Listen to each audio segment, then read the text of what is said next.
Salam,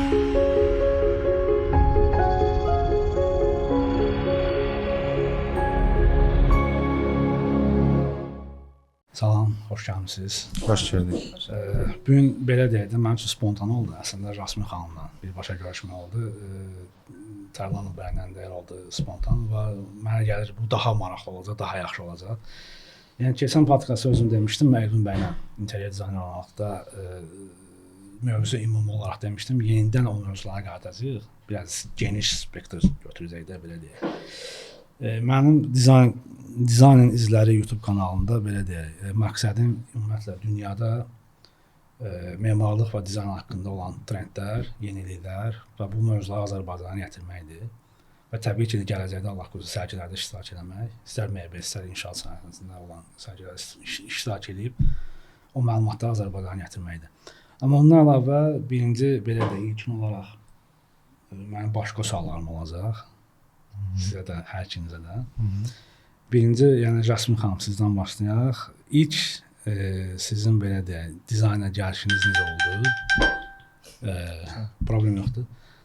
Mən bildiyim qədəri sizin bu saatda 8 illik nəzəri təhsiliniz var. Sizdən birinci bundan başlayaq. Tərlan başda memarsınız da bu arada. Hər ikinizin təhsili mənim üçün önəmlidir. Düz nəzəriyyə önəmlidir. Mən belə deyək, bu sahədə işləməşdən qabaq bir institutda işləmə vaxtlarım ilk iş yerim idi. Orada bir müəllim vardı, uzun müddət 40 illik təcrübəsi vardı. Deyir, işin ümumiyyətlə təcrübənin 5%-i nəzəriyyədir, qalan hamısı praktikadır, 95%. Amma sizin belə deyək, təhsiliniz biraz uzun getdi, 8 il, nazına çox. Praktikada yanılmamız bir o qədərdir sizdə. Necə yerləşdirə bildiniz, belə deyək, bu hamısını? İş növbədə deyim ki, yəni ilk gəlişiniz sözsüz praktik olaraq nəzəriyyədən sonra ilk işiniz necə çətinlik oldu baxın ümumiyyətlə? Problem oldu. Hər bir işdə çətinlik var. Qeyd edeyim ki, mən Azərbaycan Memarlıq və İnşaat Universitetinin nəzdində İnşaat kollecini bitirmişəm. Daha sonra Mədəniyyət və İncəsənət Universitetinin rəssamlıq fakültəsində interyer dizayn ixtisası üzrə bitirmişəm. 4 il oradan, 4 il buradan 8 il, 2 diplom.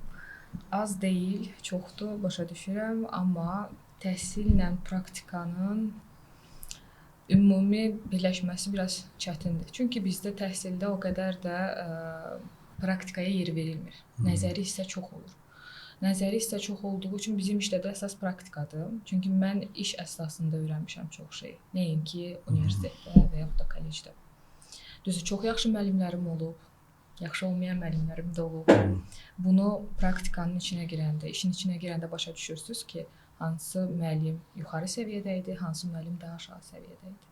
Biliklər artdıqca artıq müqayisə də artır, istər-istəməz.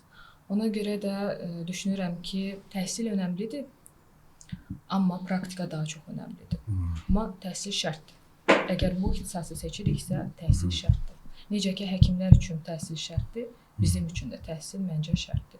Çünki digər ixtisaslar üzrə qurtaran, bitirən insanlar var ki, bizim sahədə çalışırlar, 2-3 proqram öyrənərək. Bu dizayn sahəsi deyil.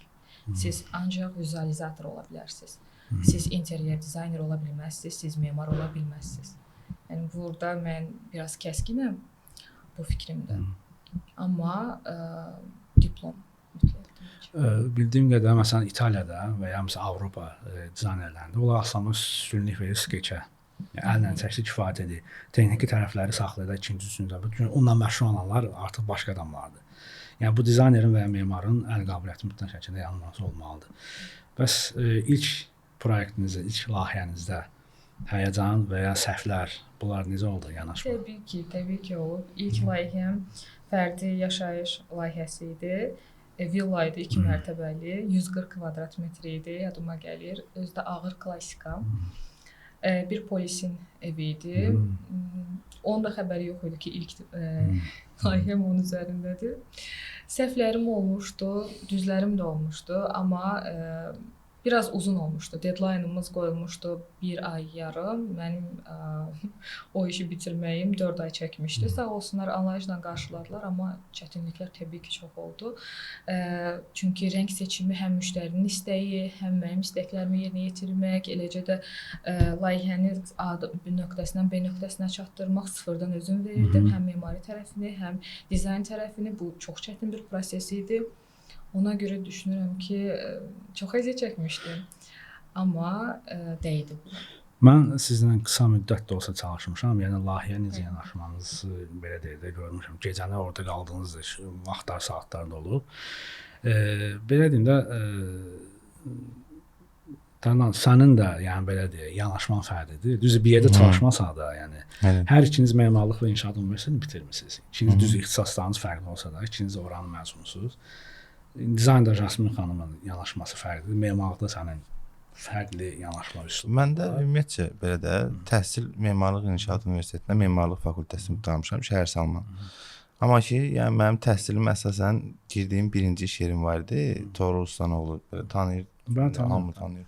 RT qrupu yəni. RT qrupu belə bir ki, o belə deyim də şəhərin o müqayisəni belə eləyim də Ajax var, komanda, futbol komandası. Ora necədir? Tanınmır, amma bütün yaxşı futbolçular oradan çıxıb.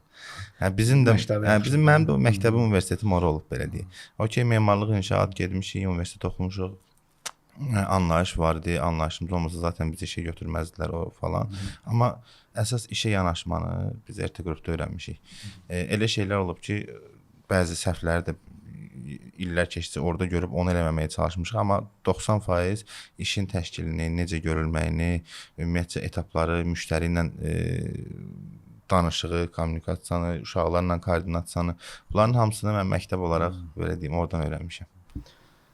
Sən də yəqin ki, yəni dediyim kimi hansısa birinci işini xatırlayırsan yəqin ki. Birinci işimi xatırlayıram. Yəni birinci işdə necə olur? Sən elə bir ki, belə bizim 2009-da 2013 oxumuşam da mən.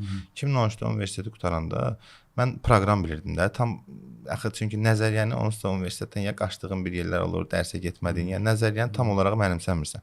Deyək ki, mən nəzəriyyəm 100%-dir, bunun 10%-ni saxlayım, 80%, 90%-də praktikam olsun. Yox, nə praktikam var, nə nəzəriyyən normaldır.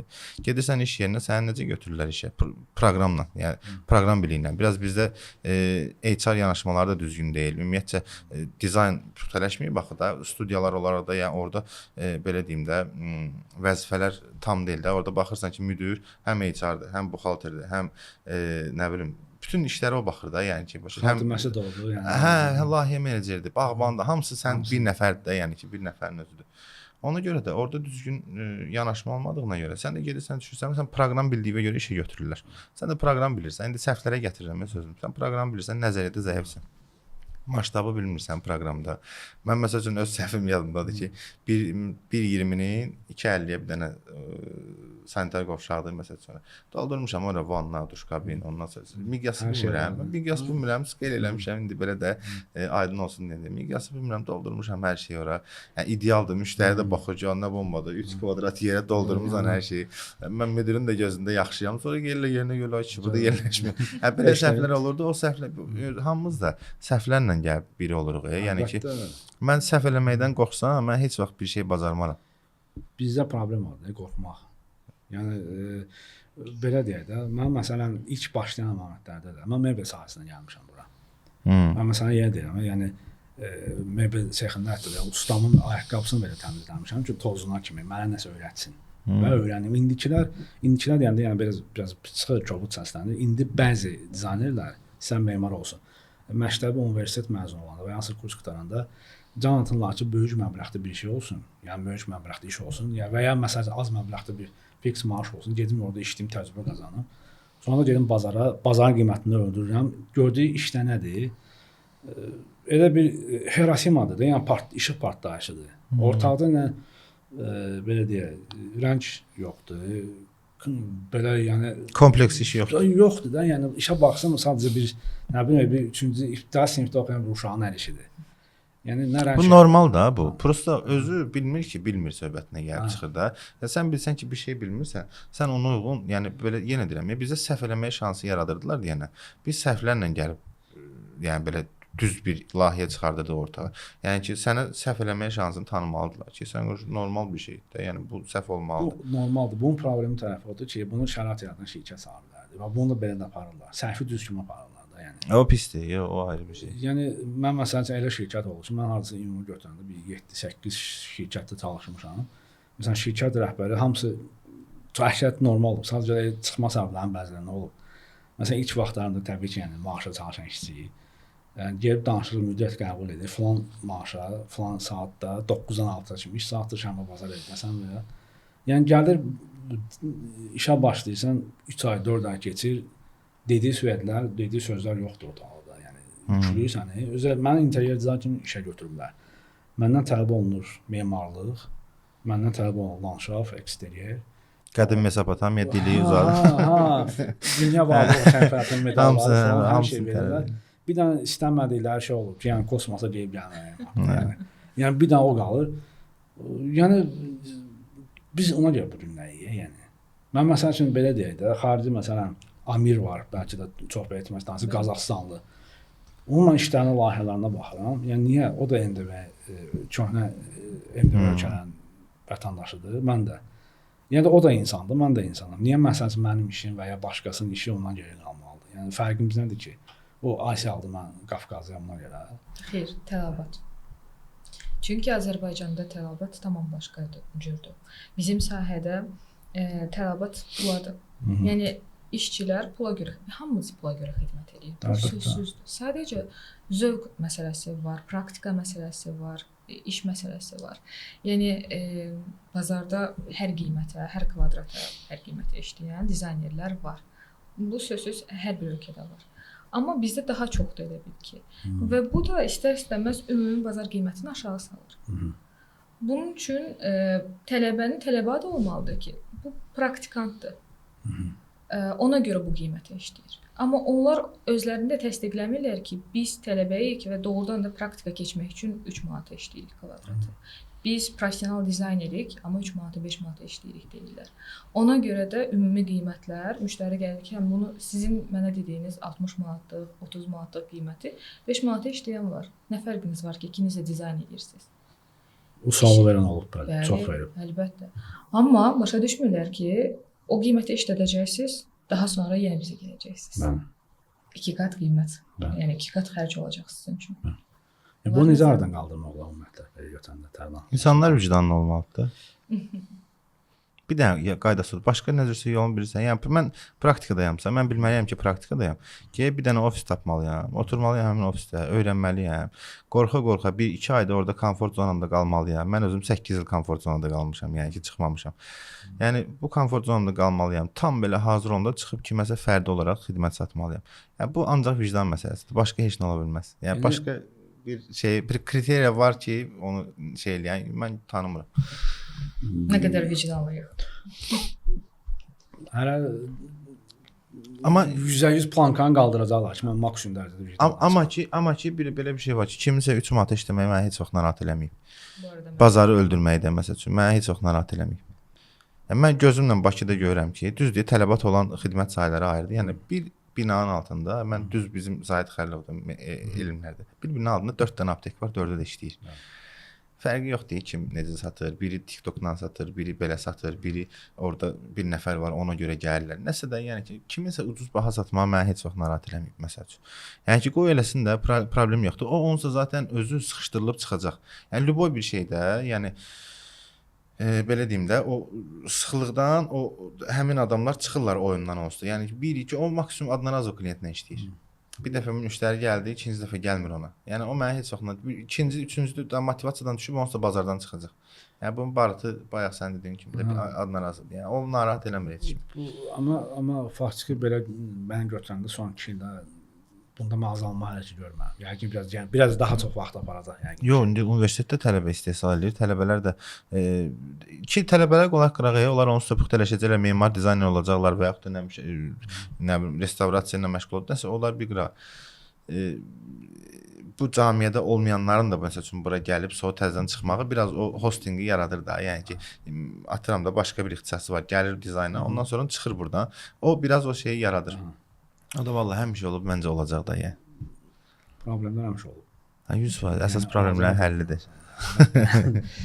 Rəsmi xanım, mən bildiyim qədəri, yəni sizi tanıyanlar ümumiyyətlə, tanıyan insanları bilir ki, sizin nazınızda 9 pişiyiniz var. 9 pişiklə həm xanım olaraq evin işləri, həm dizayner olaraq dizayn işləri, plus da pişiklərə baxmaq, ümumiyyətlə heyvanlara baxmaq asan məsələ deyil. Bunları necə satdınız? Burada o videonu qoyarsan da elə ki, işləyə pişik gəlir, klaviaturdan söndürür, kompüterə gedir, ola hamısını qoy da yəni. Restartı basdırır gedir. Çatdırır. Kim deyir ki, çatdırıram? Mən həmişə hər yerə gecikirəm. Amma ki, bu məndən asılı olan bir səbəblər deyil. Pişiklərlə bağım 5 il bundan qabaq yarandı və 5 ildir demək olar ki, mən pişik saxlayıram. Arta getdi, 9-a dayanmışıq hələ ki. İnşallah bundan sonra da artmağını gözləmirəm. Amma bu qədər yetərlidir məncə. İnteryerdə pişiklər haqqında buranı kəsərik. Evdə pişiklərə baxmaq çox çətindir. Bir ara ofisdə baxırdıq, orada daha asandır, nəinki evdə. Çünki onlarla bir yerdə yatırsınız, onlarla bir yerdə qalxırsınız, bütün ev işlərini onlarla bir yerdə görürsünüz. Evdə hər əşyadan istifadə edə bilmirsiniz. Bu kimi problemlər var. Həmişə paltarınız və evinizdə olan bütün yumşaq mebellər tük olur. Onları təmizləmək biraz vaxt alandı. Amma maraqlıdır. Mənəvi tərəfləri daha çoxdur. Belə də buna pet friendly deyilən. Pet friendly də sualım hər ikinizədir. Yəni xüsusi materiallar seçilməlidir də. Yəni istə bu abay olsun, tekstur. Yəni günü bu gün belə deyim də bir 10 zakazdan 4-ündə, 3-ündə sən yəni zakazların bir 30-40%-ni görsən ki, cavan ailədə evdə pişik və yaxud da it saxlayır və fərq eləmir də və hər hansı bir heyvan saxlayır. Ona uyğunlaşmağı, ona uyğun da belə bir həll yolları oje dizaynda lazımdır 100% ki, onu da indi çünki onun belə deyək də qidalanma yeridir, saxlanma yeridir, yatdığı yerdir, hətta yəni tualet bir yeri də, onlar hamısı nəzərə alınmalıdır. Bəli, məsələn mənim evimdə hər birinin ayrı-ayrı yerləri var. Çünki su və yemək yan-yana qoyula bilməz pişiklər üçün, onların iştahını qaçırdır. Və sularına da tez-tez dəyişmək lazımdır ki, ora tük düşəndə onlar yemirlər. İstər-istəməz də 9 pişik olanda ayrı-ayrı məsafələrdə qoymalıyıq və onların ayğı yolusunu belə balkonda saxlamaq lazımdır ki, evi ümumi iyi götürməsin. Tək pişik olanda okeydir, baxmaq daha asandır. Amma 9, 2 və 3 daha artıq pişik saxlayanda onları daha diqqətli eləmək lazımdır. Çünki hər yemək qabları da ayrı olmalıdır. Bir yer ayırmalıdır. Necə ki, uşaq otağı var, yataq otağı var, master bedroom.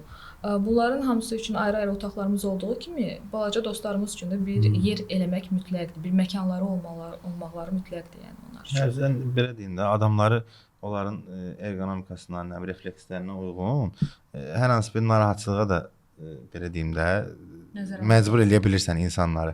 Amma o 4 ayaqları eləyə bilmirsən də. Onların reflekslərini nəzərə alıb raşotları elə götürməlisən ki, yəni bunun ayrı olmalıdır hər yeri, nə bilim indi olur. Sən daha yaxşı bilirsən də mən. Bəli, interyerdə əgər saxlayacaqsınızsa onu özünüzdən o evdə, interyerdə bəzi dəyişikliklər etmək şərtdir. Məsələn, pərdələrdən imtina eləməlisiniz. Bunlar jaliz olmalıdır, lokator jalizlər. Balkonda yer eləməlisən. Balkon mütləq, mənziliniz balkonu olmalıdır. Həyət evi varsa daha yaxşıdır. Yox, əgər bina evində yaşayırsınızsa balkon şərtdir. Daha sonra xalça hər zaman toz yığacaq, tük yığacaq. Bunlardan keçmək lazımdır. Bunlar olmamalıdır. Daha sonra bu kimi detallara fikir vermək lazımdır ki, evdə heyvan saxlayanda daha rahat. Bu mənə elə gəlir sizinlə həm də biz art direktor olmaqda tanışmısınız. Bu insanların necə münasibətdə, heyvanlarla rahatdır, yoxsa insanlar sənətlə rahatdır işləmək? Məncə heyvanlarla daha rahatdır. İstəyəcək olar, cavab qaytarmırlar da belə. Ödənişi vaxtında ellər. Biz ödəniş eləyirik daha çox. Yəni interyer bizdə deyəndə, interyer dizayn deyəndə bizdəkilər, bizdə məsələn insanların bəzi çoxu başqa cür fikirləşir. Mənim bir müştərim var idi. İmkanlı şəxs idi, biznesmen idi. Mənə qayıtdı ki, maddi cəhətdən problem deyil, qiymət nə qədər tutacaq, təmiri də olsun, dizayn da olsun. Amma xanım nə istəyirsə, ondan istəyə uyğun. Burada bir növ adam qırılır da, yəni burada kişi üçün ev də rahatlıq və dincəlmək yeri. Mən evə dincəlməyə gəlirəm. Mənim komfort zonam oradır, rahatlığım oradır. Xanımla istəkləri nəzərə alıram. Xanım tutalım ki, adi mətbəx olsun. Təbii ki, mətbəxdə qadın seçməlidir. Xanım Pinterest-dən və ya hansısa bir sosial şəbəkədən şəklini götürür. Deyir mənim mətbəxim belə olmalıdır. Mətbəx özü 30 kvadratdır, istəyi isə 90 kvadratlıq istəyir. Yəni belə deyək. Burada həm soyuducuya da istəyir, mikrofonluq da istəyir, peç də istəyir, əlavə olsa ada da istəyir. Yəni orada yəni polda yazmır da adam, ayaqlarınızla şkafların üstündə yazmalısan ki, yəni orada yer olsun. Yəni belə bir müştəri ilə hər ikiniz mənə gəlir. Normal. %100 yəni rastlaşmısınız. Normal da, yəni adam bilsə belə pismasın, mən niyə müraciət eləsindir. Hə, yəni deyir ona izahı gedir də orada. Məsələn, elə olub ki, biraz elə müştərilər var ki, orada vizualizasiya da eləyirik. 30 kvadratlıq yerə o 90 kvadratlığı yerləşdirməyə çalışırıq, yerləşmir. Onu da göstərir ki, alınmır. O variantlar da var. Vaxtımız gedir, enerji gedir. Bunlar hamısı düzdür. Bunlar hamısı iş vaxtından, enerjimizdən gedir. Amma ki, İTOG-da göstərir ki, bax vizualda, mənə inanmırsansa vizuala da inan, yerləşmir. Amma o normaldır ki, o bilməyə bilər, gəlir müraciət eləyir. Yəni düzdür. İndi müştərilər belə pismasın bizi öyrədilər. İndi bizdən daha çox Pinterest-dədilər, bizdən daha çox YouTube-dadılar. Orası da var. Amma elə müştəri də var ki, oradan da miqyası bilmir. Yəni o yerləşməni, funksionallığı, ergonomikanı, miqyası baxırsan ki 3 metr 2.50 var məsəl üçün mətbəxin, ora 60 sm belə yığsan, məsəl üçün 2 metr yer qalıb ortaya ada istəyirəm. Sən bunu göstərib başa salmalısan ki, alınmır da. Yəni vizualizasiyanı belə. Mən də ən çox bilmək istədiyim bu tərəfləridir. Müştəri dirənir də, yəni. Mənə verməlisən də bunu, yəni. Ya başa salmısan ki, bu MDF laminat və ya taxta, yəni sərt bir şeydir. Yəni pambıqdan deyil ki, bunu biraz oyunun üzərində, yəni. Təcrübədə var bəli. Məsələn, mənim təcrübəmdə bir sifarişçi var idi. İndiyə qədər 3 layihəni dayandırmışam yarıda. O da layihələrdən biridir. Və sifarişçi qeyd edirdi ki, mən qazı moykanın yanında istəyirəm və məsafə olmasın. Başa salırıq ki, mümkün deyil. Ən azından 40-60 sm yer buraxmaq lazımdır. Təkid elədi ki, bu belə olacaq. Mən bunu belə istəyirəm. Əlin yanında nəyisə sağa qoymalısın. Başa saldı. Yer yoxdur, işləmə zonası yoxdur. Heç bir şəkildə ergonomik deyil. O şeylər də YouTube-da videoları var, heç etməsə dağılır, yandırılır. O həmin adamlar onlarda. Sonra axtarsan bunlar necə var? Onlar da. Bəli, başa salırsınız ki, təhlükəsizlik baxımından da bu lazımdır sizə. Xeyr, dirəşdir ki, mən bunu belə istəyirəm. Siz dizaynersiniz, belə etmək məcburiyyətindəsiniz. Dedim, mən bunu sizə vizualizasiyasını verəcəm. Renderdə siz elə görəcəksiniz. Amma reallaşdıranda o usta gəlib mənim üzümü tüpürəcək ki, bunu kim belə eləyib? Bunu hansı savadsız belə eləyib? Bu məsələlər üçün o layihəni yarıda buraxdı və davam eləmədik. Bəzən doğrudan da özümüzün əlində deyil bəzi şeylər ki, bunun standartı budur. Bayaq sonra deyirsən ki, o 3 manatlıq dizaynında niyə var? Bu o klientlərə, o müştərilərə.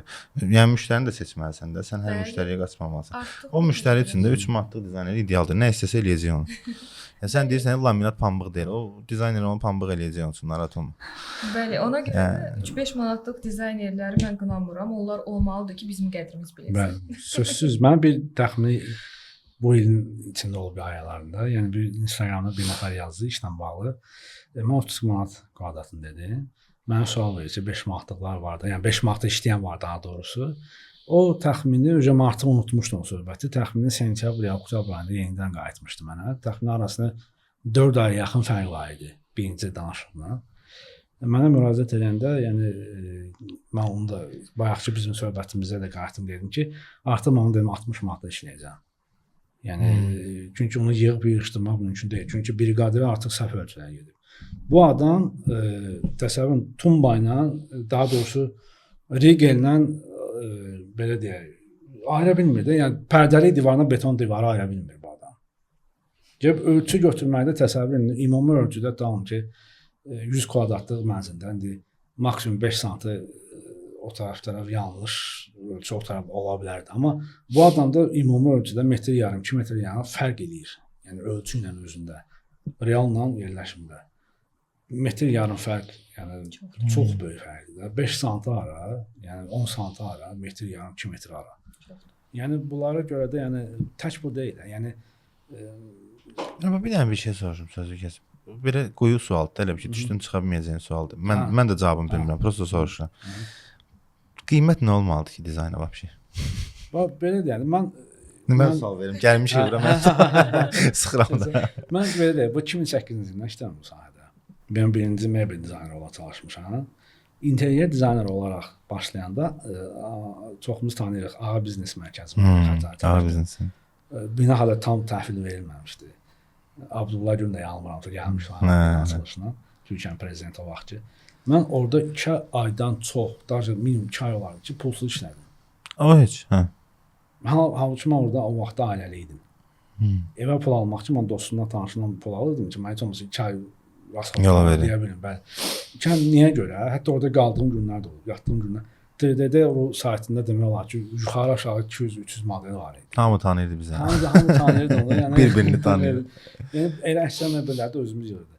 Yəni onda işləyəndə də freelance dizaynerlər demək olar ki, qiymət söhbətdə yox idi. Yəni freelance kimi deyim ki, böyük bir məbləğ də yox idi. Yəni götürüm sərbəst işləyən kimi konkret bir məbləğ deyil. Mən artıq freelance kimi başladım. 2015-2016-cı ildə artıq qiymət verirəm. Mən artıq o vaxtlar hələ 50 manat deyildim bir kvadratına. O qiymətinin daxilində var idi mənim hər şey, paketinə daxil. Məsələn, hər şey la. Hətta mən məsələn, bəli, müəllif nəzarətinə kimi mənə bir dənə sadəcə çatışmayan lisenziyam oldu. Lisenziyam verilmirdi, memarlıq və mənim maraqlarım odur ki, bu işlər var. Yox. Zehni işlərin bir şeyi yoxdur da, məsəl üçün əmsalı yoxdur. Ona görə də bu dava həmişə olacaq. Qardaş, mən təzə bazara girmişəm, düzdür, məsəl üçün düzdür. Sən işləyirsən məsələn 50 manata, mən bazarda klienti yığmaq üçün 10 manat deyəcəm. Yəni heç kim mənə heç nə deyə bilməz. Düzdür? Yəni mən ucuz girməliyəm ki, klient yığım da, düzdür? Yəni bunun kriteriyası yoxdur. Demirəm, yəni bu normal necə bunu şeydə faktika bağındayıq ki, bunun heç hər hansı bir əmsalı yoxdur, kriteriyası yoxdur. Bu söhbət həmişə davam eləyəcək ki, məsəl üçün biri baha işləyir, biri ucuz işləyir. Biz elə olur ki, müştəriyə görə də dəyişir qiymətimiz. O da normaldır. Yəni müştəriyə görə qiymətin dəyişməyi normal. Məsəl üçün elə müştəri var ki, belə bir çıxmasın. Mənim tanıdığım adamdır. Düz deyə bizdə tanış anlayışı başqadır. Tanış bizə xeyir edən daha da ziyandır. Amma yenə də nəsə ona başqa bir qiymət olur. Yəni bu oynayır. Bu qiyməti də tənzimləyən belə bir şey yoxdur da, düzdür? Yəni ki, əmioğlunun evini işləmərəm heç vaxt. Hə, yəni ki, bu qiyməti tənzimləyən bir şey yoxdur, düzdür? Məsələn, bu deyək ki, bu telefonun qiyməti aşağı-yuxarı hamıda məsəl üçün 5 manat, 10 manat oynayır da mağazalarda.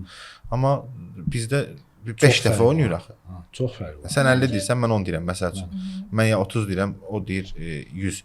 3 dəfə oynadığı qiymət. Yəni ki, 3 dəfə çoxdur da. Yəni 1,2, 1,1 dəfə oynasa normaldır. Yəni bunun həlli yolu. Yenə deyirəm, quyu sualdır. Düşdün çıxamırsan o buradan. Amma məncə bu ödəniş məsələsi praktikadan asılı bir şeydir. Siz ilkin bazara girəndə zaten aşağı qiymətlə girməlisiniz. Daha sonra illərlə topladığınız praktikanızı satmalısınız, düzdürmü? Bunun da bir qiyməti olmalıdır. Düzdür, müştəriyə görə, sifarişçiyə görə qiymət dəyişir. Bununla tamamilə razıyam sizinlə. Amma bir standart qiymət mütləqdir. Çünki sizi digərlərindən fərqləndirən bir qiymətiniz olmalıdır. Əməyinizi neçəyə satdığınız, saatınızı neçəyə satdığınız bir ödəniş olmalıdır. Fiverr, Upwork var. Fiverr, o freelance saytlarında mən görmüşəm. O saytların yaxşı bir dənə belə deyim, yanaşması var. Qayda belədir. Oradan da elə bir ki, həyatdan götürüb yığırlar. Sən girirsən o Fiverr bazarına, təzəsən. Sən orada reyting yığana kimi, tanınana kimi ki, yəni sən belə də atanışıq deyilsən, dərəduz deyilsən, sən bu işi görəcəksən, bu falan bu şeylər. Sən orada bildiyin, yəni bütün bank xərcləri, zətlər, bu köçürmələr, hamısı çıxandan sonra sən elə bir ki, kvadrata düşür $1. Hətta elə olur ki, məsələn 100 kvadrata $100 pul ala bilərsən. Sən orada elə bir ki, 0-dan başlamış kimi olursan. Fərqi yoxdur, burada neçə il işləyirsən, işdə praktika nə qədər olur olsun, portfolyon nə olur olsun, reytingin şeydir. Black Mirror kinosunda var, 5 reytingli adamlar, 3 reytingli adamlar, elə bir şeydir. Sən girirsən orada sən birinə 100 manat, birinə $200 belə-belə yavaş-yavaş daveriya qazanandan sonra oturuşursan ki, orada one per horse deyəsən, səfərləməsi saatlıq işdir də, orada məsələn 10 saatına bu qədər pul. O indi bizdə də elədir. Amma bir kriteriyası olsa, əmsal olsa ki, məsələn də sən bu dizaynerlərin qiyməti qədər 60 manat. Yəni bunun onu rəsmi qoyan da yoxdur da qiymət. Elə bir şey də yoxdur axı da, belə bu tərəfə baxan, yəni bilmirəm, bu şeylərdə elə freelance sayılır, nə bilim belə də həm də belə deyim, zehni iş sayılır. Bunun bir qiyməti yoxdur. Müştəri də çətindir, araşdırıb tapsın ki, bu adam davriyyət eləmək olar. Yəni güvənmək olar, buna yoxsa yox. Mən aparım 60 manat verim, buna yoxsa yox kvadratına. Bizim sahədə bir sifarişçi gəlirsə, əgər sizdən razı gedirsə, digər sifarişçi də gələcək. Toydan toy tutursan da. Bəli. Əsas məsələ budur və buna görə də sizin artıq sifarişçi kütləniz artır. Yəni daimi sifarişçiləriniz var, daimi onlarla işləyirsiniz və onlar da sizi digərlərinə tövsiyə edir. Ona görə işi haqqında eləmək lazımdır ki, mütləq şəkildə digər sifarişlər də gələ bilsin. Yoxsa siz tək-tək işləyəcəksiniz? Mənim son 3 işim hər olub. Dostun evin layihəsini işlədim, sonra onun dostunun evini işlədim, sonra dostunun qardaşının evini işlədim. Yəni belə gəldi, belədir. Son 3 dənə layihəm belə gəldi, amma onları məsələn mən istədiyim qiyməti demişdim. Bu istədiyim qiyməti öz qiymətimə qədər, yəni freelans kimi bazarda işləmək üçün mənim 7-8 il vaxtım gedib. Yəni mən demirəm məsələn ki, bu gün məzun olan, bu gün bu işə başlayan adamlar bu işə gəlməsinlər. Amma yox, gəlsinlər. Deməm 7-8 ildə praktika keçsin, sərf eləsinlər. Yox. Ən azından işi öyrənsinlər. Yəni o qiyməti deyən insanların işlərini bu şeylərdən gəlir. İndi ad çəkmək istəmirəm hansı şirkətlərdir. O şirkətlər də hansı ki, bunları bu günə qoyur. Yəni iş yoxdur, keyfiyyət yoxdur. O həmin gördüyü o dırnaqarası işində qiyməti budur deyə, yəni bizim üçün düzdür, ruzu verən Allahdır. Yəni problem ondan deyil. Yəni zaten peşəkarın işi gəlir. Bəli. Yəni amma yenə də o iş gələnə qədər, yəni bir var vaxtı ilə məsələn pandemiyanın ilk aylarında mən proyekti başqasına verirdim, çatdıra bilmirdim. Yəni amma indi mən 3 ayda, 4 ayda bir dənə praktik bu şeyim olur, işim olur. O üçün dövrə baxın, bu dövrə o da səbəblərdən biridir bu problemləri yaradan. Burada indi düzdür, bu problemlərin aradan çıxması üçün illər, aylar vaxt gedəcək. Necə ki bir ara Uber-də, Bolt-da vardı. Məsələn üçün 2 kilometr 1 manat apardı, 70 qəpik apardı. İndiki hal yaşayırıq. O düzdür, o həmin variantdan yığışdırdı, yoxdur. Amma yenə də ən azından yəni bunun üçün tədbir görmək lazımdır. Bu asılıdır məndən, sizdən, hamımızdan. Yəni məndən də düz professional insanlar var. Amma mən interior dizaynerini belə deyildi. Artıq belə deyil, 3 ilə yaxın başım buraxmışam. Yəni ancaq oturmuşam 3D vizualizasiya. 3D vizualizasiya da deyəndə mən deyirəm ki, sən mənə şəkil verirsən. Deyirəm bu şəkil. Yeni üstə şəkil çəkirsən. Şəkil çəkirsən. Yəni o deyirəm o şəkil deyil. Bu virtual rəssamlıqdır da, yəni burada. Bu sən bunu işıqlanmanı bilməlisən, materialın keyfiyyətini. Kölgə işıqlanma, rəng. Bu yəni balaca bir kiçik bir iş deyil də. Deyir, nə deyə olur, neyinirsən ki? Bir də o da var. Məsəl üçün şirkətə gedirsən, sən şirkətdə 3D-ni bilirsən, proqramı bilirsən, hə, işə götürdü. Bu adam deyir sənə, məsəl üçün o Mesopotamiya dili bilməlidir, Revit-i bilməlidir, AutoCAD hamısını bilməlidir. Amma məsəl üçün demirəm, hamı elə eləməlidir, alınmır. Mənim özümdə də heç o şərait alınmır, amma məsəl üçün ən azından bir nəfər layihə meneceri olur, məsəl üçün onu qoyduq qıra. Bir nəfər vizualizator olur, bir nəfər avtokadçik olur. Biri ölçüyə gedir. Printerdən vərəqi çıxardan oğlan da ayrı olmalıdır. Başa düşdün? Yəni ki, axırda indi onu elə belə dedim, amma post obrobotka ayrı adamdadır. Yəni post working ayrı adamdadır. Yəni bu adamın işi nədir? İstehsa ilə göndər, mən Photoshopda və yaxud da nə bilim Fusion'da, nə bilim başqa bir AI saytlarda mən bunu obrobotka elədim. Verdim, o birisi məsəl üçün albom halına saldı, məsəl üçün göndərdi, getdi. Yəni bir elə bir ki, hərənin öz operasiyası var da, belə əməliyyatı var. Kompüter necədir? RAM sənin video kart eləyə bilməz ki. Hard disklər həmçinin yəni. Hə də AutoCAD-da məsəl üçün o belə deyim də memar və yaxud da razработчик sənə o dizayn eləyə bilməz. Və yaxud da interyeri yığan adamdan eksteryeri yığan adam düzdür, ikisini də bilməyin yaxşıdır. Sən sabah çıxacaqsan, tək fəaliyyət göstərəcəksən, hər ikisini bilməlisən. Interyeri, eksteryeri, landşaftı, restavrasiyanı, şəhər salma qaydaları, bunların hamısını bilməyin yaxşıdır. Amma bir ofisdə işləyəndə bölgəli olmalıdır ki, sən sırf mən məsəl üçün 8 il dayanmadan ancaq interyer işləmişəm. İxtisasım memarlıqdır, şəhər salma, nə bilim belə də. Amma 8 il interyer işləmişəm. Amma oradan çıxanda mən eksteriyeri də bilirdim, fasadı da bilirdim, landşaftı da bilirdim. Çünki yəni orada hər bir şeyi sən işlədirdilər, hər bir. Bir də ora girəndə səni mən onu gördürəm, həmin o RT qrup şeydi. Məktəb idinəyə görə sən ora girəndə birinci sənin metrinə verək ki, get falan yeri ölç. Birinci ölçüdən gəlib çıxırsan axırda müştəri ilə üzbəüz oturdururlar ki, otur işi müdafiə elə. Yəni sən oradan gəlirsən deyənə, sən orada rahatsan. Hər tərəfdən cavab verə biləcəksən. Çünki mən risk gətirib qoysalar interior dizayner kimi, mən ölçüdə evin o beton divarına immunitetim yoxdursa, mənim ondan xəbərim yoxdursa, mən müştəriyə heç başa sala bilmərəm. Ona görə də sən elə bir ki, işin belə deyim də, o fəhlətçiliyinə qalxmalısan axırına kimi. Biz bugünkü gündə ofis üçün vakansiya aktivdir deyəndə, vakantlara baxırıq. Vakantlar hər tərəfli olmalıdır. Hər şeyi bilməlidirlər. Amma biz bir sahə üzrə onları çağırırıq. Məsələn, CV göndərmişlər, yaxın 2 ay ərzində işçi axtarırdıq. CV-lərində, portfolyolarında baxırıq ki, çox gözəl işlər var, amma hər şeyi bilirlər, hər şey şünasdırlar. Çağırırıq, biz sizi ancaq interyer üzrə istəyirik, biz sizi ancaq eksteryer üzrə istəyirik və cavabına deyirlər ki, biz hamısını bilirik, hamısı üzrə fəaliyyət göstərə bilərik, amma başa sala bilmirik ki, bizə deadline qoyublar. Biz bunu çatdırmalıyıq 1 həftəyə, 2 həftəyə. Siz bütöv bir işi 1-2 həftəyə çatdıra bilməzsiniz. Bu mümkün deyil, fiziki olaraq mümkün deyil. Ona görə bir layihənin başlanğıc nöqtəsindən son nöqtəsinə getməsi üçün hissələrə bölünməlidir.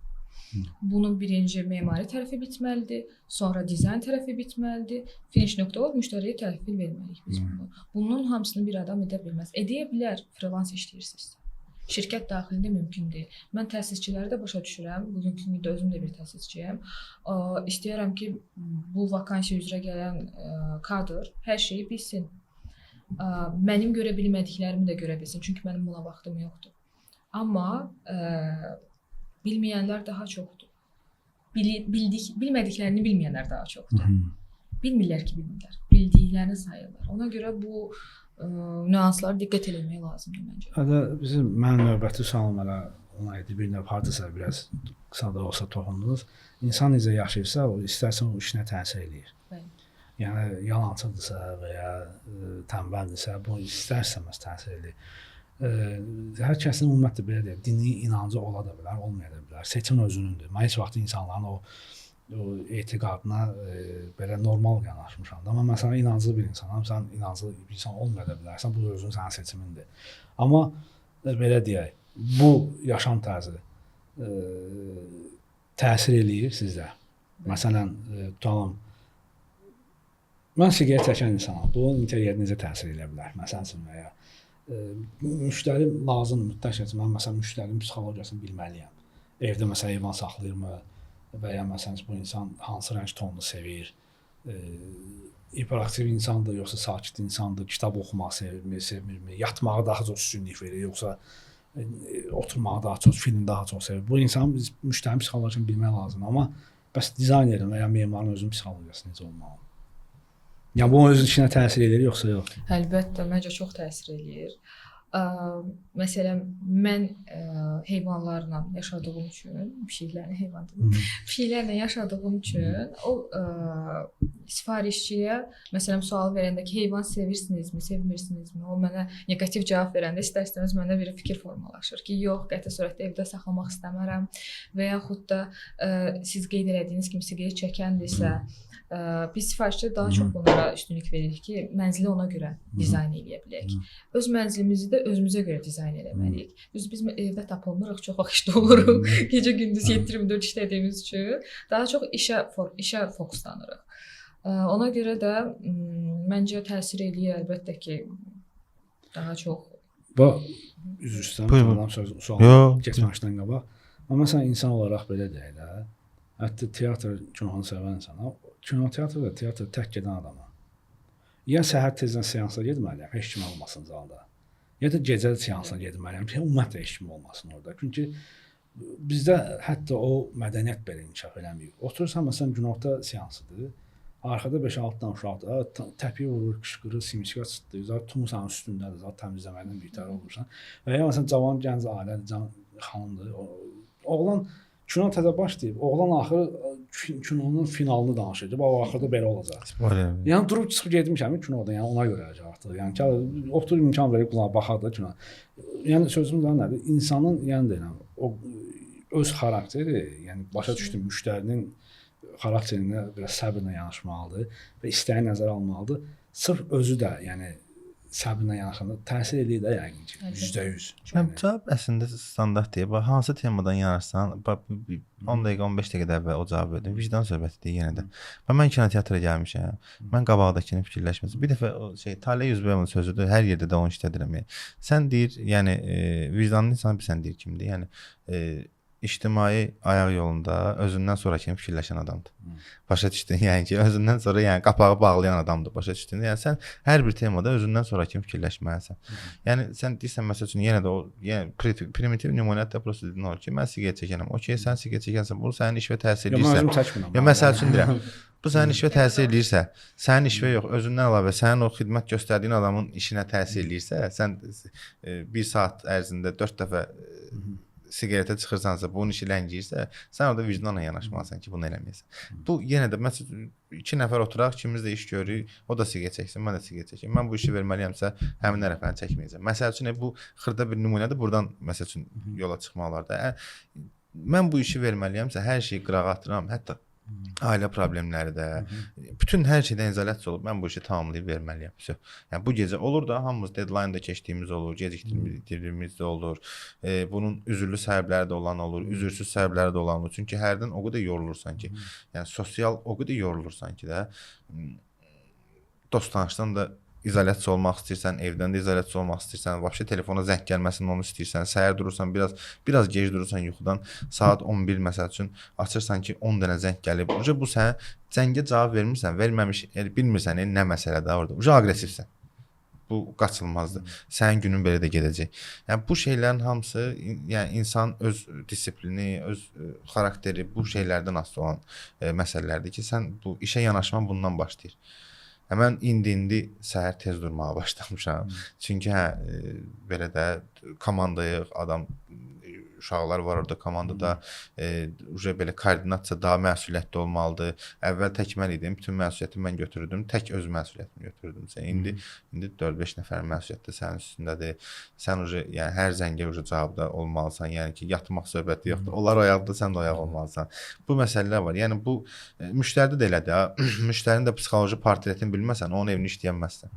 Yəni mən bütün dizayner var ki, öz istədiyi şeyi satır müştəriyə. Yox, elə deyil də. Sən onun psixolojinin portretini bilib, o evdə o yaşayacaq da, başa düşdün. O evdə o yaşayacaq. Sən istədiyin kimi onun evini eləyənməzsən. O istədiyi kimi sən onu eləməlisən və onu öz istəyini qata bilərsən, azdan çox. Qata bilərsən istəyini, amma ki, ən çox onun istəyini götürüb, onu ergonomik, funksional həllərini düzgün tap. Çünki müştəri sən demiş, bilmir, 30 kvadrat mətbəxə 90 kvadrat yerləşdirmək olmaz. O video olaraq, atmosfer olaraq səndən istəyə bilər. Orada da müştərinin psixoloji portreti çıxmalıdır. Bilməlisən ki, müştəri vəbşi necə adamdır, həyat tərzi necədir, refleksləri nədir, yəni yenə də. Bunların hamısı konsultasiyada danışılmalıdır. Nələri xoşlayır, nələri xoşlamır. Məsələn, evdə daha çox mu vaxt keçirir, yoxsa işdə mi keçirir? Evdə daha çox vaxt keçirirsə, təbii ki, o televizora da baxır. Televizor daha mı böyük eləyəcək, TV stansiyanasını daha mı böyük eləyəcək, daha mı kiçik eləyəcək, yox əgər evdə televizora baxmırsa. Ən yaxşısı odur ki, kişilərdən heç kim soruşmur. Mən neçə dəfə görüşə girmişəm, Rəsmi xanımla da görüşmüşəm. Kişidən soruşan yoxdur ki, sən nə istəyirsən də, yəni ki, sənin yerin haradır. Xanım bütün elə bil ki, bir dənə AutoCAD floor plan nəzərdə tut. Bir dənə orada elə bir ki, həç elə, bir dənə yerin elə bir ştrixlə, bir dənə birin bir yer saxla, bir də uzanmağa birin 2-yə yer saxla. Dayanmağa, uzanmağa, başqa heç yeri yoxdur da bu kişilərin ki, ona görə qədər cəmaət qaçır yerdə bayır. Yəni hər şey nəzərə alınır. Xanımların bəzənmə stolu, ondan sonra bu qardırob otağının 90%, indi nədir? Qardırob otağının 70% sənindir. Ya xanımın da 30% də sənə yer verilir. Görürsən ki, orada ayaqqabı var, bir iki dənə var. Özü üstsüz yanaşı qoyulur da. Yəni səninki belədir də, başa düşdün. Yəni zalda oturmaq olmaz, bura qonağında başa düşdün. Bizdə şey var axı, qonaq anlayışı. Mən neçə dəfə özüm də danışmışam o videolarımda ki, qonaq otağı. Qardaş, bu evi almışam ki, bu qonağın olsun. Bu xariclərdə living roomdur, yaşayış zonası. Bizdə həm də şey var da, konfetlər gizlətməncə qonaq. Qonaq otağı, qonaq otağıda zalda yemək yemə. Niyə living roomdur da? Mən burada dining var, living var. Mən burada yaşayış zonasıdır. Xaricdən ona living deyir. Bizimkilər şey deyir. Qonaq otağı. Bu qonağın da olmaz. Divanda oturursan nəsə atırlar üstünə. Sən gəlsən dizayner skipdən divan al, o nə bilmir o. Demlik dizayner var, bir dənə onun qəşəng divanı var o. Onun divanından al, gətir qoy o evə. Həmama gəlib onun üstünə bir dənə qəşəng belə xalça şeylər var ya. Atsın onun üstünə, sən də belənsin. Yəni sən o istəyi tam axıra kimi eləyənmirsən. Ona görə də bir dizayn işləyəndə evdə bütün fərdlərin, bütün adamların fikir alınıb, ona uyğun psixoloji portret çıxmalıdır. Amma bu qeyd etdiyimiz nüanslarda nədən asılıdır? Çünki evdar xanımlarda əksəriyyəti, indi işləyən xanımlar da var daha çox. Evdə daha çox kim vaxt keçirir? Kişi işləyir, Qadın evdə olur, uşaqlara baxır, evi yığışdırmaq onun boynunda. Bəs Hər qadın şey- işləyirsə onda necə? Onda hər ikisinə nəzər almaq lazımdır. Amma evdar xanımdası əlbəttə ki, Hamısı xanım istəkləri danışıqdan asılıdır da. Yəni ki, İlkin Qurbanovun yanaşması var deyə bir dənə sənədləri qoyur qabağına, deyir mən burada səninlə danışmayacağam. Get evdə, bütün cəmaatı yığ baş var, test elə. mamanı, bazını, yoldaşı, uşaqları otur, qabağına blankları qoy. Blankda yazır hansı rənglərdən xoşun gəlir, hansı stillərdən xoşun gəlir. Hashtaglər yazır ora, nə bilim, göy, sarı, qırmızı, hansı ölkələrdən xoşun gəlir, hansı filmlərdən xoşun gəlir. 3 səhifəlik blankdır. Sonra götürür onu, müştəriyə deyir elədiyəm. 1-2 saat oturur özü onu analiz edir. Oradan bir ya AI vasitəsilə və yaxud özü də indi AI-lar tablahatda. Yəni çox adam birinə cavab yazırsan, sözü qoyub sözü keçirir. Deyir ki, AI ilə yazmışam. Qardaş, mənim işimi rahatlaşdırırsa, birincisi AI-dən istifadə edən, düzgün istifadə edən eləmək bazarı ayrı bir şeydir. Yəni mənim bu işimi rahatlaşdırırsa, mən elə cavabı sən AI ilə yazıb, sən də bazarsan o ilə yaz. O da öz yerinə. Nəsə də başım bu həmin o blanklardan psixoloji portretini çıxardır müştərini. Sonra dizayner odur ki, sən müştəriyə deyirsən ki, qardaş, bax bunlardan sonra mən belə başa düşürəm ki, sizin evə nəmi traditional nəsə Provence daha çox yarayır. Çünki siz bunu daha çox xoşlayacaqsınız. Yəni o da adama da göstərirsən ki, bu sənin rezultatlarındır. Sənin verdiyin o quş qoymusan da anket doldurmusan. Bu sənin rezultatındır. Bu da sənin rezultatına uyğun şəkillərdir. Məncə bunu bəyənərsən.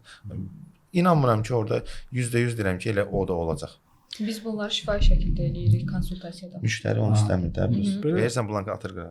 Amma biz özümüz not tuturuq ki, nəyi xoşlayır, nəyi xoşlamır. Daha qısa versiyası. Bu mütləq şəkildə olmalıdır. Düzdür, mən belə deyək də, konsultasiyadan sonra məsələn ölçü götürdüm. Məsələn Revitdən və ya AutoCAD proqramında hansı kim nəzər istəyirsə, məsələn mebel yerləşimini təsdiqlədəndən sonra mən artıq onlara vaxt deyirəm. Vaxtımı da deyirəm. 30 günmü, 25 günmü vaxtımı da deyirəm ki, bu vaxtı məsələn işləri təhvil verəcəm. Tam fikirlənəndən sonra. Siz nə qədər vaxt deyirsiniz? Hansı doğrudur? Nə qədər vaxtım var? Bir dəfə müştəriyə dedim fevral ayına verirəm dizayını. Dedi ki, hansı ilin fevralına? Layihəyə görə dəyişir deadline-lar, amma standart olaraq 21 gün vaxtını deyirik normalda.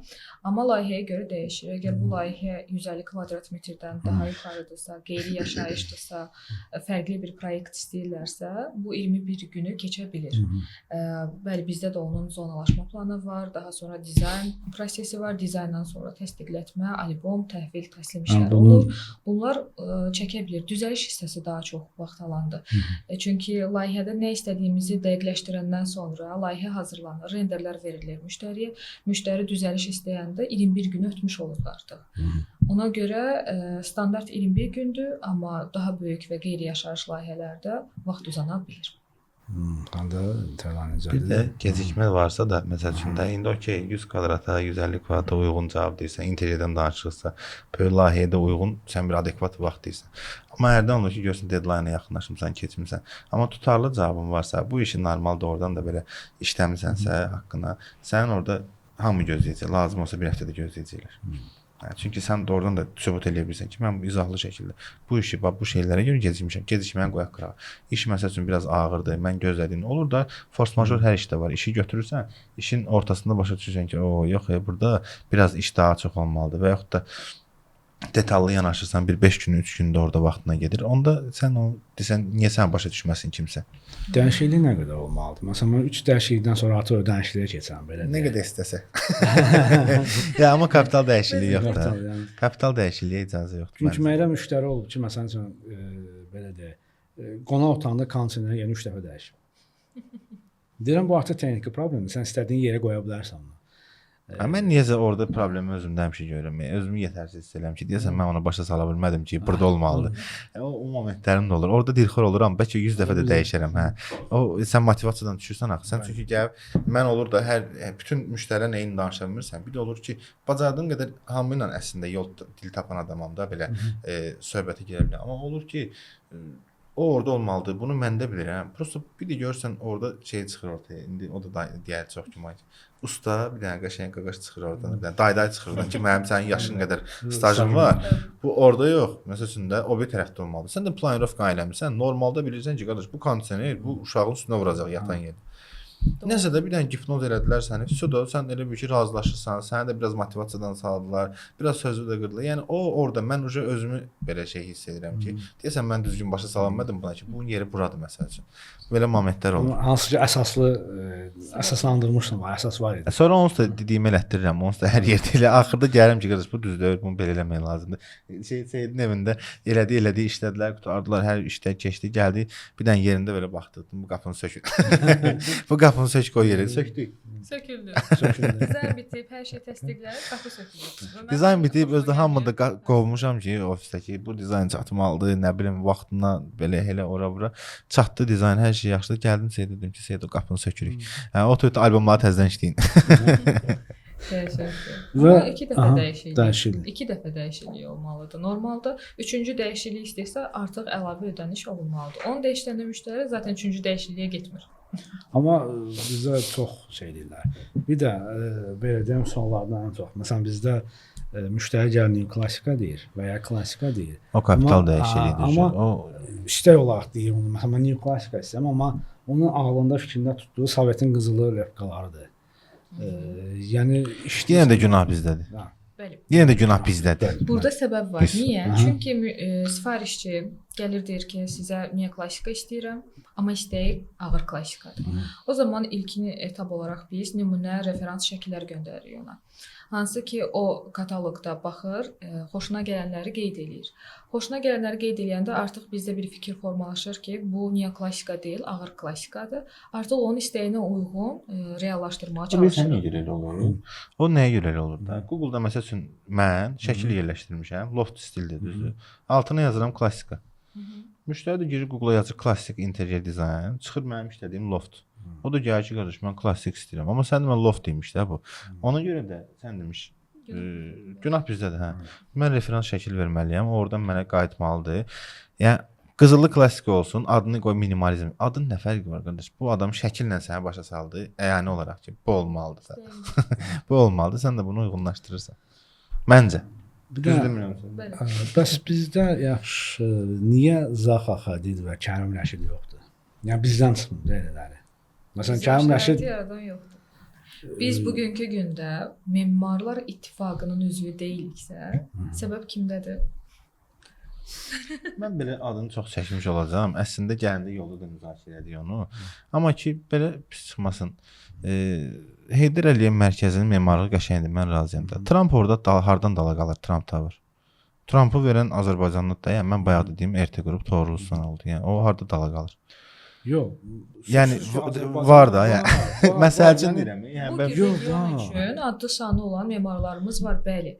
Nəriman var. Bəli, Nəriman bəy, Toğrul bəy, bunlar bugünün memarlarıdır. Ürfan məsəl üçün, Ürfan var. Yəni çox güman ki, o mənə belə qiyabi tanıyır. Mən ona belə də, yəni düşmüşük, bir ortama düşmüşük. Bakı bağlarında, Abşeronda çox gözəl, yəni modern yanaşma ilə, amma Bakı bağlarının o Abşeron üslubunu saxlamaq şərti ilə villaların, şəxsi villalarında, məsələn, kotejlər villaların dizaynını, memarlığını verir. Yəni o heç də, yəni mən valla öz canım üçün deyirəm ki, Zahadin o binası çox qəşəngdir, fantastikadır, amma dinamikasını baxırsan ki, bizim axı, yəni ümumiyyətcə bir dənə belə söhbəti uzadacağam, yenə bir dənə qoyuyor söhbəti. Ümumiyyətcə Azərbaycanlılar, yəni bu şərq vəbşə ümumiyyətcə şərq olaraq, bir də Azərbaycanlılar bizim indiyənə kimi tarixi şəxsiyyətlər zıplar hamısı. Biz mədəniyyətdə çox yaxşı, mədəniyyət və incəsənətdə çox yaxşı göstəricilər veririk. Yəni bunu pafoslu çıxmasın, yəni onu belə izahlı da bəlkə də sübut eləmək də olar. Mənim gücüm çatmaz, amma bu sözümü elə bil ki, deyə bilərəm, amma sübut eləyən mənəm də ki, musiqini bizdən yaxşı bilən yoxdur. Bizdən yaxşı musiqi də bəstələyən yoxdur dərinə gedəndə. Çünki bizdə bütün nə belə melomanıq, bütün musiqiləri ifa eləyə bilənlər var. Amma atıram da məsəl üçün Amerikanın bir stili var məsəl üçün də pop stilindən daha çox da. Biz cazı var. Amma biz məsəl üçün hamısını cazı da bacarırıq, muğamı da bacarırıq, repi də bacarırıq ki, bunları da gəlirik bu qısıtlı şəraitdə, məsəl üçün bizim pastel məsəl üçün çox qəşəng rep qoyur ortaya. nə bilim, Sevdar Əkbərzadə çox yaxşı caz qoyur ortaya, muğamla qarşı. Çingiz Mustafazadə, bunlar hamısı, yəni musiqidə ideal, yəni bomba. Sonra keçir aktyorluqda. Aktyorluqda Gənclərin içində var, çoxdur məsələn.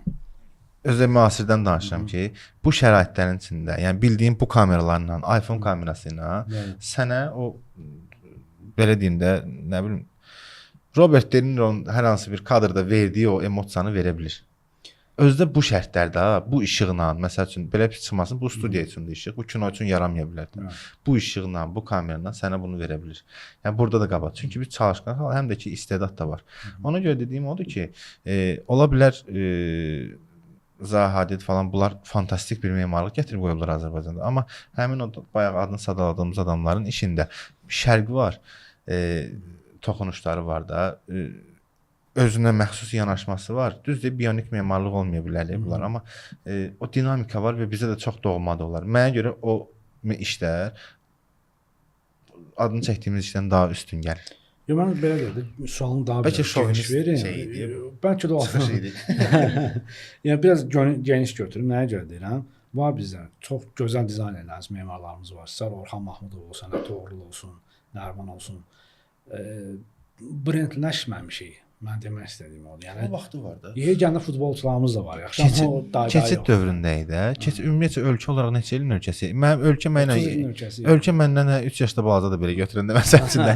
Yəni daha doğrusu mən ölkədən 3 yaş balacayım. Yəni mənim 33 yaşım var. Yəni ki ölkə də məndən eyni yaşdır. Keçid dövrüdür. Bunda hər şey öz yerini tapacaq. O keçid dövrü səncə uzun deyil? Yox. Bax məsələn belə deyildi. Məsələn acı Dubai götür. Mən indi hansı dövründəyəm? Ölkədə o dövründədir, yox. Bax, Dubai başladı 90-cı illər əvvəl neftdən gəlir götürməyə, Azərbaycanda 2000 əvvəlində, yəni 10 il fərqlə. Yəni Dubanın inkişaf xəritəsinə baxaq, bizimkinə baxaq. Bizdə spişal karobkalardır, qalxan binalar. Amma onlar da tamam fərqlidir. İdarə etmə başqa şey. Region fərqli. Yəni yenə də burada problem var, kimdədir? Bizə düzdür. Mən iqtisadi tərəflərini bilmirəm açıqda, amma ki bilmirəm Dubai ancaq neftin üstündədir yoxsa başqa. Çünki onların yatırım bu dəqiqə var onlarda. Hal-hazırda yatırım var. Çünki neftdən gəlir nə vaxtsa dayanacaqda elə bil ki. Onlar bu dəqiqə yatırım edirlər. Əvvəl məsələn onların gəliri qızıldan idi. Çünki səhrada heç nə yoxdur. Kənd təsərrüfatı yox, bir şey yox. Onların ancaq qızılın ehtiyatı idi. Sonra başladı. Biz həm də balacayıq. Bu bir, ikincisi bizim ölkəni ayaqda saxlayan bir də neftçilərimiz var. Başqa heç kim yoxdur. Amma bizim iqtisadi tərəfdən də ərazi olaraq torpağımızı götürsək, bizdə hər bir sahə inkişaf edir. İstər kənd təsərrüfatı olsun, istər. Yox, ölkəni ayaqda saxlayan kimdə neftçilər də, başqa heç nə. Biz onları əl üstündə saxlamalıyıq da, düzdür? Hə, yəni bir dənə bunlardır. Başqa heç kəs yoxdur. Yəni istehsal yoxdur ölkədə. Hə, indi bu şeyləri mən açığı buradan uzağam. Yəni orada desəm biraz da belə batmış olaram o mövzuda. Amma ki mən bildiyim qədər yenə deyirəm, ölkə keçid necə? Yəni ki mənim neçə yaşım var bu dəqiqə? 33 yaşım var. Mən bu dəqiqə hiss edirəm ki, nəsə bilirəm. İndi onu ortaya qoymalıyam. Başa düşdün? İndi bunu ortaya qoyduqca bir 40 yaşa kimi, 45 yaşa kimi mən daha da belə puxtələşəcəm. Sabah üstün daha belə bir yerdə, başqa bir yerdə daha belə professional xidmət göstərəcəm, çıxış eləyəcəm. Bu da elədir də. Yəni ki, dövlət də məncə elədir. Mən bəlkə belə şey yanaşıram belə, daha belə duşevli, mənəvi yanaşıram bu söhbətə. Amma məncə elədir. Mən bu işə başlayanda 27 yaşım vardı, indi 44 yaşım var. Arada 17 il fərq var, amma çərədə inkişafım getməyib. Hə. Niyə ki?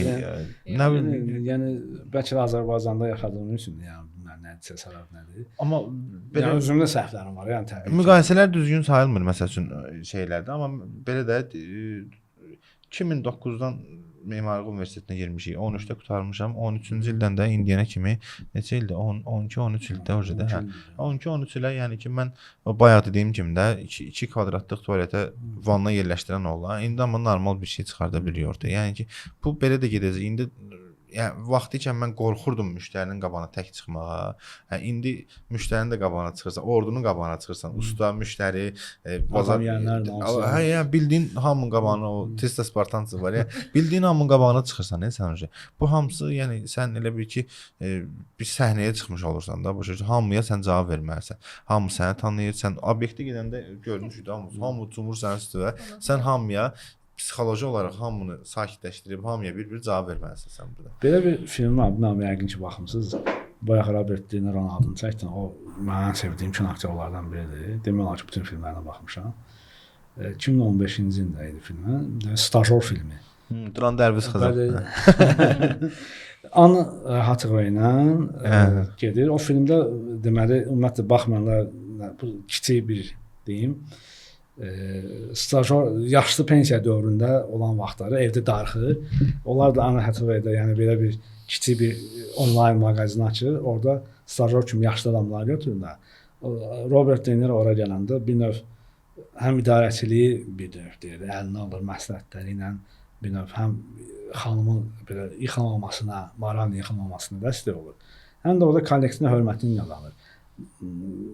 Sevgisini qazanır. Bir növ hər şey sonda yaxşılaşana doğru gedir də, sınmağa qoymur. Yəni burada belə bir sual yaranır məndə həm də. Stajor, daha doğrusu interyer dizaynerlə və ya memarla art direktorun arasında fərq nədir? Yəni art direktor memar da ola bilər, dizayner də ola bilər. Dizaynerdə eksterior dizayner də ola bilər, interyer dizayner də ola bilər, və ya motion dizayner də ola bilər. Yəni bunların arasında fərq nədir? Art direktorla interyer dizaynerin və ya memarın. Təcrübəm olduğu üçün deyə bilərəm ki, siz dizayner olsanız, interyer üzrə, sadəcə fokusunuz bir yaşayış obyektinin interyeri olacaq. Siz memar olsanız, həmin məkanın bütün planirovkası sizdən məhsul olacaq da, yəni sizdən asılı olacaq. Amma siz art direktor olsanız, bütün bu sadaladığım vəzifələrin hamısının məsul şəxsi siz olacaqsınız. Həm dizaynerin, həm memarın, həm vizualizator onun işinin. Bütün məhsulu sizdə olur. Çünki müştəri, sifarişçi sizlə soruşur hər şeyi. Əgər bir layihədə, bir çertyojda bir səhv varsa, onu sizdən soruşurlar. Əgər bir dizayner Məsul şəxs sənsən. Bəli, məsul şəxs sənsən. Və bura gəlmək üçün də art direktor vəzifəsinə gəlmək üçün də bütün bu sadaladığım pilləkənlərin hamısını keçməlisiniz. Bütün bu vakansiya üzrə işləməlisiniz. Hamısından bilikli olmalısınız ki, sabah orada səhv olanda siz onu anlaya biləsiniz. Bir şey soruşum. Layihə meneceri ilə art direktor ayrı şeydir, yoxsa yox? Mən bu ki temaya başqa yerdən gedir.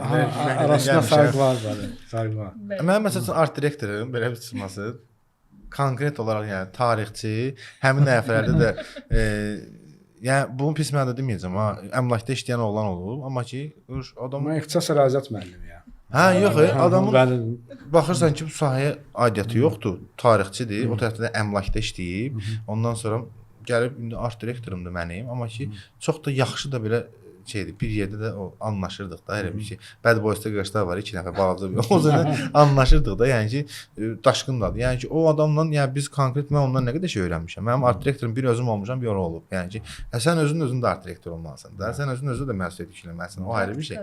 Hə, praktikada sən burada araşdırmalısan, eləməlisən. Bir də sənə bir nəfər də yol göstərməlidir. Sən səhv də araşdıra bilərsən. Başa düşdün? Sən rəngləri, koloristikanı, mən memarlıq qurtarmışam. Biz memarlıqda rəngkarlıq da keçirdik hər bir şey. Amma rəssamlıqda oxuyan və yaxud Mədəniyyət İncəsənət Universitetində oxuyan, dizayn fakültəsində oxuyan uşaqlar kimi mən koloristikanı bilə bilmərəm axı. Mən biologiyanı olar kimi bilə bilmərəm, sözü kəsirəm. Bu koloristikanı bilməyəndən sonra mən avtomatik memaram, biraz daha düzəm. Mən elə bir ki, maksimum qırmızının 2 rəngini görürəm. Amma Mədəniyyət İncəsənəti qurtaran adam qırmızının 16 cür rəngini görür. Burgundi görür, nə bilim, barda o 1000 dənə rəngini görür. Bozunu 50 çaları. Bozunu 50 çalarını görür. Hə, yəni ki, bu şeylərin hamısını görə bilir. Sən onu yavaş-yavaş özün-özündə oradan, buradan, ondan. Mən məsəl üçün vaxt var ki, Pinterestdə, onu da mənim iş yoldaşım şöyle öyrətmişdi. Pinterestə girirdim. Qadınlar kombini necə eləyir? Sumka məsəl üçün koreçin rəngdə, deyək ki, şarf yaşıl, məsəl üçün də, yəni plaşda narıncı. Sən bildin ki, sənin pərdən narıncıdır, balışın yaşıldır, bütün evin də şeyi bej rənglərdədir. Evin də atmosferi bej rəngdə. Bir yolla sən onu Kradikak xudojnik var, xudojnik kimi oğra. Bir yolla oğramalısan hamıdan. Biraz bu art direktorundan, biraz ondan, biraz bundan. Sən hamıdan oğrayanda, yəni bir çox yerdən oğrayırsansa sən oğru deyilsən. Bir yerdən oğrayırsansa oğrusan. Bu 100 var. Mən bir yerdən oğrayıramsa bu ideyanı, mən bildiyini oğrayam. Amma 1000 dən yerdən oğrayıb və bunlardan motivasiya alıb, yəni də bir ortaya bir şey çıxardıramsa mən oğru deyiləm, mən yaradıcı insanam. Art direktorun zaten fərqi oradadır. O komandaya bunu belə edin deməməlidir.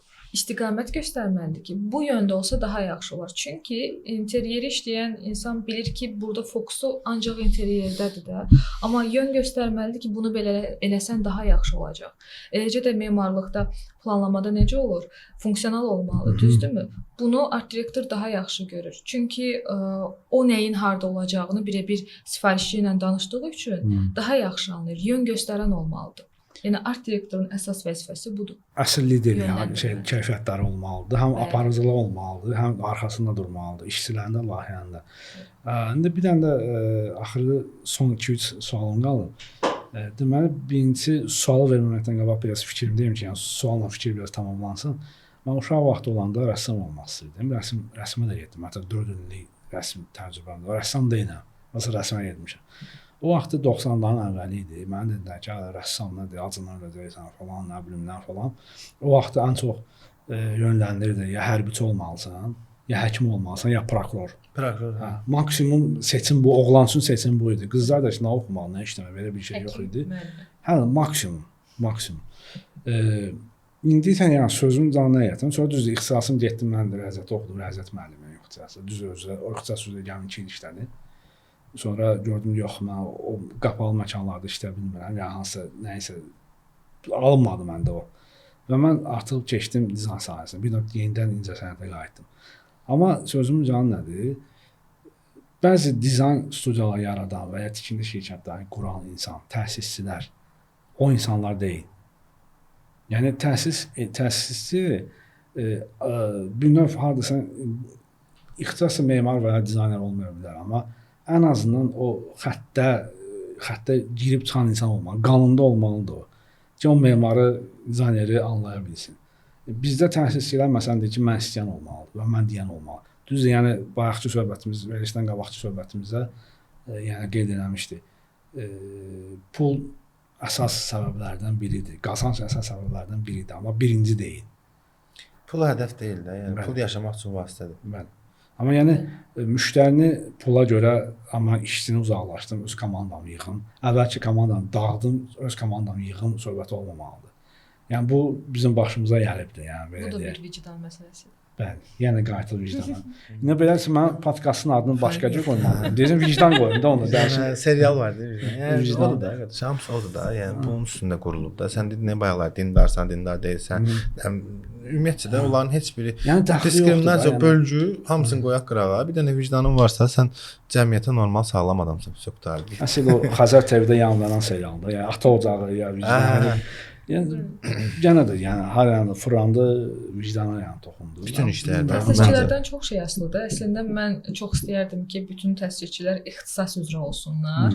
Hər hansı bir biznesi qurmaq üçün o ixtisasa yiyələnmək lazım deyil də, yiyələnmiş kimi görünmək də lazım deyil. İdarə etmə ideal bir şeydir. Okay, qarışmıram. Bəs art direktorlar ona görə girirlər. Hansı ki, təsisçi öz ixtisasının üzrə deyil, bir memar deyil, bir dizayner deyil, sadəcə investisiya eləyir və art direktor götürür işə. O art direktor isə bu vəzifələrin hamısını icra edə bilən biridir və ona görə də komandanı yığır. Amma burada art direktoru yoxdursa, layihə rəhbəri yoxdursa, təsisçi qeyri-ixtisas peşəyə sahibdirsə, onda işlər tamam başqa yerə gedir. Bu biznes olur. Yəni heç kim öz işini görmür. Bir dənə müdirlərə ilişimdə. Elə bir şey deməli mən universitet vaxtıdır. Birinci kursda səfərimizdə fast food yerində işləyirəm. Ofisantam da ya. Orada da bizdə türklər adı yadında da əslində Atom fast food idi, hə o vaxt. Elmlərdə. Mən də işləyirəm orada.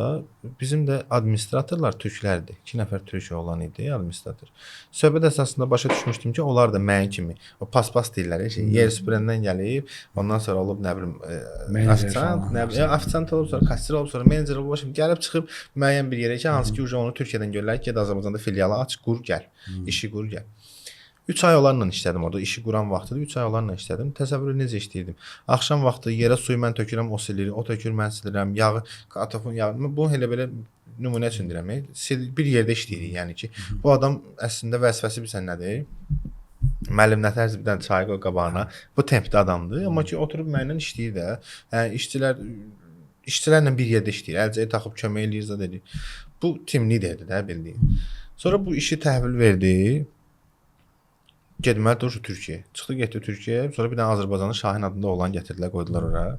Qaqaş bütün gün maması ilə Skype-da danışırdı. Maması Hollandiyada. Bütün gün onunla danışırdı. Biz də otururduq, biz də işləmirdik. Biz işi bilirik ya. Bizə o türklər öyrətdilər, getdilər qaqaşlar. Amma biz niyə işləmirik? Çünki team lider işləmir, mən də işləməyəcəm. Başa düşdün? O bu gün yatırsa mən də yatacam. Yəni o bu günlər telefonla danışsa mən də telefonla oynayacağam. O hamısı bir sənədir. Yenə də bir şey vicdan söhbəti. Okay, mən oradan çıxdım. Amma orada uşaqlar qalırdı. Hansı ki indi bu da primitiv nümunədir, amma ki kartof friturniçanın yağını hər gün dəyişməlisən. Hər gündə 3 dəfə dəyişməlisən. Türk bunu öyrədir. 3 dəfə dəyişməlisən ki, cəmaata ziyan olmasın. Amma həmin o Azərbaycanlı qaqaş fərq olamır, Azərbaycanlı yox, fransız da ola bilərdi. Bu onun da vicdanından asılıdır. Yəni insan böyle şeyə görə, millətinə görə dəyişmir. Çünki bilirsən niyə o noldan gəlməmişdi. Bu türklər noldan ofisiantlıqla başlamışdılar. Bu noldan gəlməmişdi. Yəni bu adam konkret həftədə 2 dəfə o friturniçanın yağını dəyişirdi və cəmaata ziyandı. Başa düşdün? Yəni ki, cibdən əlavə sən restoranın cibini fikirləşə bilərsən, amma onu da vicdanla fikirləşməlisən. Cost saving-i vicdanla eləməlisən. Və bir şey də qeyd edirəm ki, bugünkü gündə biz ofis daxilində işçilərlə bir yerdə işləyirik. Sahədə də onlarla bir yerdəyik, ofisdə də onlarla bir yerdəyik. Lazımdırsa gecə saat 12-də səhərə yaxın çıxmaq onlarla bir yerdəyik. Əgər bugünkü gündə biz də işləməsəydik, mən inanıram ki, onlar da saat 8-də 9-a qədər qalmazdı. Bir dəfə işdə səhv eləmişəm. Təzəyəm özdə 2013 zətlərdə. Belə də bildiyin səhv eləmişəm amma ki, normal. Lift şaxtasının yerinə otaq yığmışam. Belə bir lift'i qoymayıblar. Mən də təzəyəm də qardaş. Gedib düşmüşəm obyektə. Bildiyim malaretka temada. Gedib girmişəm ora. Lift şaxtasının yeri kəsməyiblər hələ oranı, başa düşdün. Mən də nə ölçmüşəm oranı, qəşəng yığmışam nəsə. Başım ya ertə qrupda olmuşdu. Nəsə də bu səhv eləmişəm. Bu bir sənəcə səhvdir. Yəni ki, bu düzələsi səhv deyil də. Başa düşdün. Bu da bu tərlan bunu çəkirdi, yığıb. Nəsə apardılar mənə iclasa. Apardılar iclasda, orada iclasda kim varsa, o da şirkətə elə bir iaşə obyekti idi. Onlara xidmət verir. Aparıb qoyublar mənə ora. Müdir oturub, art direktor oturub, mən oturmuşam. Bizdən sonra çetörnik oturub da. Kimə nə dillə deyirsən, bu eləyib deyir. Kimə nə deyirsən, bu eləyib. Hamısını vermişdim. Və orada sən nə verərsən, məsuliyyəti. Sən başa düşürsən ki, sənin səhvə görə bu adam söz götürməməlidir. Nə olsun müdürdür? Yəni ki, sən səhvi səhv eləmişsən. Düz deyə o məsuliyyəti onun üstündə ola bilər. Amma sən orada başa düşürsən ki, bu səhv bunu yığışdıra bilməzlər. Yəni ki, buna sən özün cavab verməlisən. Mən orada çox utandım. Konkret belə ağlama tutdum, mən oturmuşam. Bir 6-7 nəfər qəşəng qızlar zatlar da var orada. Vəbşə belə oturmuşam, məni danlayırlar da. Yəni dilxor olmuşdum orada konkret. Komanda işidir. Bir layihənin əmələ gəlməsi üçün komanda işidir və zəncirvari olacaq. Səhv olacaqsa bir hissədə o plandan başlayır. Dizaynda davam edir, dizayndan sonra vizualizasiya da davam edir. Bütün səhv zəncirvari davam edir və yekun nəticə təmirdə başlayanda kim danlanır? Təbii ki, çerkyoşnik. Onda ən son bir sual verir, hamımız bizə vaxt darlığı var, danışmalıyıq. Yuxarı aşağı kiçik, orta səhvlərə toxunduq. Amma bir də var problem. Azərbaycanda memarlıq və interyer dizaynında ən böyük problem nədir? Yəni başında duran problem hansı ki onu həll edəsək, obüslər o dağılacaq da, yəni axıb gedəcək, yəni həll olunacaq öz axarı ilə. Əsas problem nədir? Qəşəng sualdır. Çətin sualdır biraz. Amma qəşəng sualdır, düşündürücü sualdır. Nə qədər adam çoxdursa, o qədər də problem çoxdur əslində. Belə bilmək olmaz axı başdakı problem nədir? Belə biz ümumi deyə bilərik problem nədir, amma hansı problem məsəl üçün? Məsəl üçün hər şeydə problem var. Problemin də həll yolu olmalıdır. Problemi həll edə bilməyən adam uje neudachnikdir. Məsəl üçün mən любой işə girəndə mən o qorxduğum hər şeyin üstünə gedirəm ki, mən problemin üstünə getməliyəm. Yəni problem hər işdə var, amma hər evin mən bəlkə sualı səhv başa düşdüm, ola bilər belə cavab verim. İndi bir dənə də müzakirə aparaq. Mən любой mənzilə girəndə mən o mənzili problem kimi görürəm ki, burada böyük bir problem var və ondan narahat olmadı. Hər yer problemdir və girdikcə bunu həll elədikcə etap-etapda, yəni ki, hər problemin də həll yolu var. Həll yolunu eləyə bilməyən adamlar neudachnikdirlər. Bu işdən niyə uzaqlaşırlar, ya çıxırlar. Yəni kim qalırsa bu işdə məncə o problemi həll eləyə bilən adamlardılar. Həm təmirdə, həm memarlığında, həm dizaynında. Yəni ola bilər mən bu prizmadan baxdım məsələyə ki, yəni müəyyən bir problem varsa, yəni ki onu müzakirə edə bilərəm, amma ümumi bir problemi onu mən eləyə bilmirəm. Problem mən başa düşdüyüm sualdan budur ki, ümumi problemimiz bilirsiniz nədir? Məsələn, ixtisasımız hüquqşünas ola bilər və yaxud da riyaziyyatçı ola bilərsiniz, amma sizin burada 12 illik praktikanız varsa bu sahədə, sizin diplomunuzun heç bir fərqi yoxdur. Siz burada qalıb işləmisiniz, praktika toplamısınız və mən və mənim kimi digər insanlardan daha çox bilirsiniz. Deyirsən fransız olmaya bilərsən, amma Parisdə universitet oxumusansa sən fransızsan deyə. Yəni bu 12 illik praktika o təhsildən daha artıqdır. Nəinki o təhsil o diplom. Ən böyük problemimiz bilirsiniz nədir? Bu 6 aylıq, 4 aylıq kurslardır ki, broiler kimi uşaqları yetişdirirlər. Salırlar bu tələyə ki, siz burada çox qazanacaqsınız, belə olacaq, hədəflər qoyurlar. Yalan lozunqlar vədlər verirlər. Bəli, onlara vədlər verirlər. Onlar da aldanıb gedirlər. 6 ay, 1 il qısa müddət kimi görünsə də əslində böyükdür onların inkişafı üçün 20-li yaşlarda. Yəni vaxt itirirlər bunun üçün. Və yaxud da ixtisasca dırnaq ustasıdır. Mən heç bir peşəni aşağı salmıram burada və yaxud da kiprik ustasıdır. Amma usta dediklərimizdə. Amma bunlar 6 aylıq, 4 aylıq kursları bitirdikdən sonra özlərini dizayner kimi təqdim etməkləridir. Ən böyük problemlərimiz bunlardır. Buradan çıxan kimi sniperlə tık atırlar. Yox, yəni əsas problemimiz bunlardır. Niyə? Çünki siz burada 12 il, 10 il praktika keçməmisiniz. Siz real layihə nə qədər real layihə işləmisiniz? Əsas sual budur. Real layihələriniz nə qədərdir? Art işləyə bilərəm. Mən də evdə oturub freelance nə qədər istəsəz işləyə bilərəm. Amma sizin hal-hazırda təmir tikintinin içinə girmisinizmi? Ümumiyyətlə plan işləmisinizmi? O maştabdan başınız çıxırmı? O ölçüləri bilirsinizmi? Yəni bu müştəri itkisinə və bugünkü gündə müştərilər dizaynerlərin bu qədər kiçik işlər gördüyünə səbəb olur. Yəni onların düşüncələri bunlardır ki, siz nə edirsiniz ki, zaten rəngləyib boyub verirsiniz də mənə divarları. Bu deyil, bizim işimiz bu deyil. Bu sözü eşitməməliyik də. Bəli, bu qədər primitivləşdirməmək lazımdır.